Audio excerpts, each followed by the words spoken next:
नमस्कार दोस्तों, स्वागत है आपका मेरे YouTube चैनल पर देसी इंग्लिश सेंटर पर। तो हर बार की तरह मैं एक शॉर्ट स्टोरी लेकर के आया हूँ जो मोरल स्टोरी है।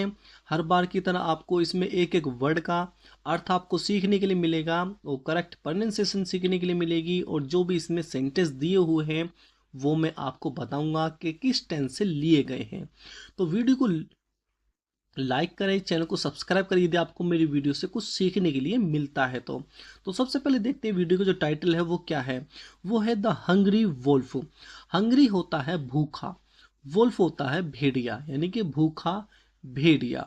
आगे देखते हैं। Once a ravenous wolf was in search of some prey. Once, once का अर्थ होता है एक बार। ए रेवेनियस वोल्फ यानी कि एक भुक्कड़ भेड़िया। देखो वर्ड अच्छा है, आप इसे लिख सकते हो यदि आपको नहीं पता। तो रेवेनियस का होता है भुक्कड़ या पेटू। तो एक बार एक भुक्कड़ भेड़िया वोज था इन सर्च यानी कि खोज में ऑफ सम प्रे, कुछ शिकार की। एक बार एक भुक्कड़ भेड़िया कुछ शिकार की खोज में था। तो आप लिख सकते हो सर्च का अर्थ होता है खोजना, और सम का अर्थ होता है कुछ, और प्रे का अर्थ होता है शिकार। ठीक है, ये प्रे वो वाला प्रे नहीं है जिसका अर्थ प्रार्थना होता है, ये इसका अर्थ होता है शिकार। तो PRAY वो हो जाता है हमारा प्रार्थना करना, लेकिन PREY ये है हमारा शिकार। तो एक बार एक भुक्कड़ भेड़िया कुछ शिकार की तलाश में था। He came across a village. He came across, came across का अर्थ होता है अचानक किससे मिलने जाना या अचानक भेंट हो जाना।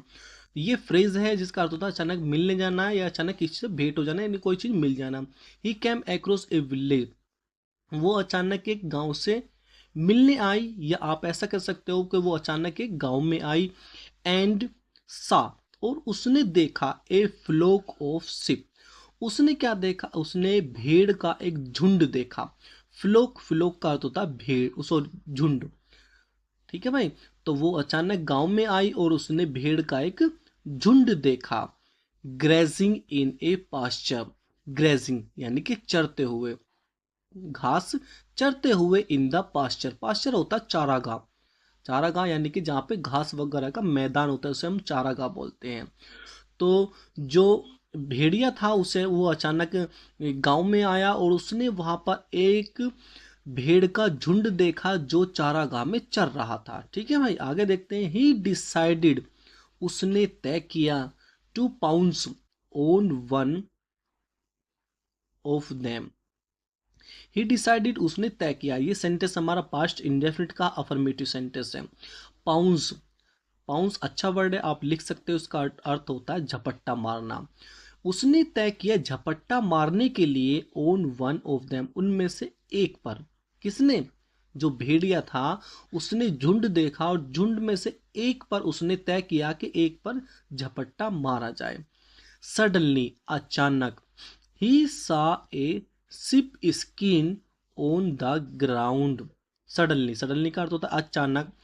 ही सा, उसने देखा। ये सेंटेंस हमारा पास्ट इंडेफिनिट का अफर्मेटिव सेंटेंस है। और अधिकतर आपने देखे होंगे स्टोरी में जो सेंटेंस होते हैं वो पास्ट इंडेफिनिट के ही होते हैं अधिकतर। यानी कि जो भी स्टोरी होती है वो हमारी पास्ट में कहीं भी होती है। ठीक है भाई, तो जो भी स्टोरी होती है अधिकतर हमारी पास्ट में होती है। तो ये सेंटेंस हमारा पास्ट इंडेफिनिट का अफर्मेटिव सेंटेंस है। अचानक उसने देखा, क्या देखा, शिप स्किन। शिप स्किन क्या होता है, शिप स्किन होता है भेड़ की खाल। उसने भेड़ की खाल देखी ऑन द ग्राउंड, जमीन पर। किसने भाई, भेड़िए ने। भेड़िए ने जमीन पर भेड़ की खाल देखी। ही थॉट, उसने सोचा। ये भी हमारा पास्ट इंडेफिनिट का अफर्मेटिव सेंटेंस, ये थिंक की सेकंड फॉर्म है। ही थॉट, उसने सोचा। I will wear this sheep skin and mix in the with flock. I will wear, मैं पहनूंगा। ये सेंटेंस हमारा फ्यूचर इंडेफिनिट का है। गा गी के लिए हम इसका पहचान होती है। तो आई विल वियर दिस स्किन, मैं इस भेड़ की खाल को पहनूंगा। एंड मिक्स, और मैं मिल जाऊंगा। इन विद द फ्लोक, इस झुंड के साथ। भाई भेड़, उसने, भेड़िए ने सोचा ये जो खाल पड़ी हुई है ग्राउंड जमीन पर, मैं इसे पहनूंगा और भेड़ के झुंड में मैं मिक्स हो जाऊंगा, यानी कि मैं ऐसा ही लगूंगा। देन, तब, I can easily kill a sheep then, तब आई कैन इजिली मैं आसानी से मार सकता हूँ, किल का अर्थ होता मारना, ए शिप भेड़ को, मैं आसानी से भेड़ को तब मार सकता हूँ। ये सेंटेंस हमारा जो मॉडल वर्ब होती है, जो हमारी कैन शुड मस्ट ये होती है, वो उसका सेंटेंस लिया हुआ। कैन का अर्थ होता सकता, तब मैं मार सकता हूँ आसानी से भेड़ को, तो कैन का अर्थ होता सकता, तब मैं आसानी से भेड़ को मार सकता हूँ। आगे देखते हैं। सो इसलिए द वोल्फ क्विकली, तब भेड़ ने, सॉरी तब भेड़िए ने क्विकली, क्विकली का अर्थ होता तेजी से, वोर पहनी, ठीक है भाई, वियर की सेकंड फॉर्म में पहनी, तब भेड़िए ने तेजी से पहनी सिप स्किन्स, सिप स्किन यानी कि भेड़ की खाल को, and merged in with the flocks. Merge, देखो वर्ड अच्छा है, इसका अर्थ होता है घुल मिल जाना, यानी कि विलय हो जाना, मिल जाना या मिक्स हो जाना, ठीक है भाई। तो वो मिल गया, उसने भेड़ की खाल को पहना और वो मिल गया, कहाँ मिल गया, इन विद द फ्लॉक, भेड़ के झुंड में। मीनवाहिल, उसी दौरान, द शेफर्ड कैम, उसी दौरान गडरिया आया। गडरिया कौन होता है, गडरिया वो होता है जो भेड़ को चराता है। उसी दौरान भेड़, सॉरी, गडरिया आया, and draw the flock home. Drive क्या होता है, ये ड्राइव जो होता है, ड्राइव माने चलाना, ये उसकी सेकंड फॉर्म है। ड्राइव यानी कि वो ले गया, किसको, झुंड को ले गया होम, घर।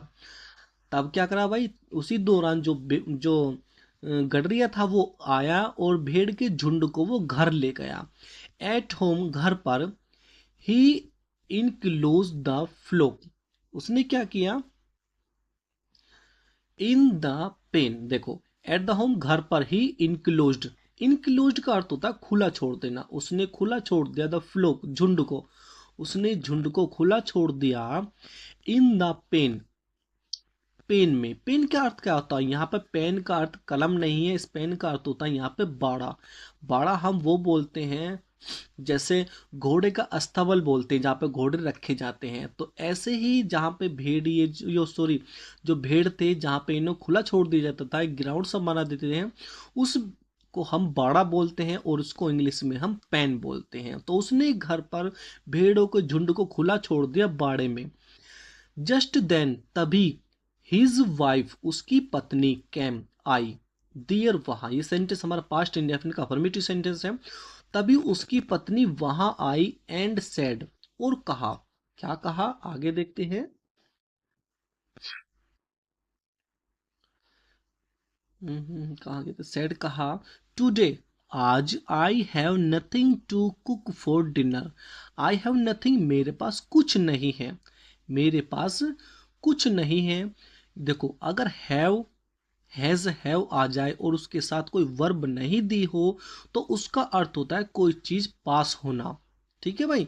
तो आई हैव नथिंग, मेरे पास कुछ नहीं है, टू कुक, टू कुक का अर्थ होता है बनाने के लिए, फॉर डिनर, खाने के लिए, यानी कि मेरे पास खाने के लिए कुछ बनाने के लिए नहीं है। सो इसलिए, get one sheep for me, इसीलिए ले आओ, गेट का अर्थ होता है ले आना, वन सिप, एक भेड़ को ले आओ, फॉर मी, मेरे लिए, भाई मेरे लिए ले आओ, जब कुछ खाने के लिए नहीं है आज बनाने के लिए, तो क्यों ना ये भेड़ को ले आए जिसे मैं बना सकूं। तो आगे देखते हैं, आई विल कुक इट, मैं इसे बना लूंगी, ठीक है भाई। जो उसकी जो पत्नी है गठदिया की, उसकी वाइफ कह रही है कि आज बनाने के लिए कुछ भी नहीं है, कि क्यों ना एक भेड़ को लाया जाए और उसे बनाया जाए। आई विल कुक इट, मैं इसको बनाऊंगी। आगे देखते हैं, the shepherd went into the pen, shepherd गडरिया, वेंट, गया, कहाँ गया, इनटू द पेन, बाड़े में, वो एक बाड़े में गया।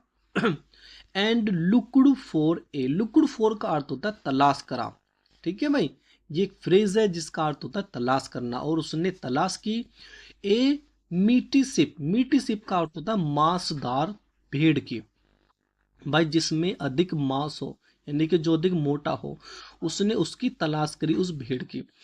Mistaking the disguised wolf for a sheep, इसका अर्थ हुआ कि जो वेश में छिपा हुआ था, जो भेड़िया भेष में छिपा हुआ था उसको क्या समझा, उसको उसने भेड़ समझा। इसका अर्थ ये हुआ। ठीक है भाई। तो मिस्टेकिंग का अर्थ होता है गलती से जो भेड़िया भेड़ के वेश में छिपा हुआ था उसने उसको क्या समझा, एक शिप समझा, एक भेड़ समझा। ही पिक्ड हिम, उसने उसको उठा लिया। पिक्ड का अर्थ होता उठा लेना, उसने उसको उठा लिया। फ्राइटनिड, डरा हुआ। भाई क्या था, जो भेड़िया जो था वो क्या होगा, फ्राइटनिड होगा, यानी कि डर गया। द वोल्फ, भेड़िए ने, समहाउ, समहाउ का अर्थ होता किसी तरह, भेड़िए ने किसी तरह स्केप्ड, बच निकला। भाई जो भेड़िया था वो किसी तरह बच निकला। And never come near the village again, never come, और वो कभी भी नहीं आया। नियर द विलेज, गांव के पास। अगेन, दोबारा, और वो दोबारा कभी भी गांव के पास नहीं आया। तो मोरल देखते हैं, मोरल क्या मिलती है हमें, सीख मिलती है इससे। तो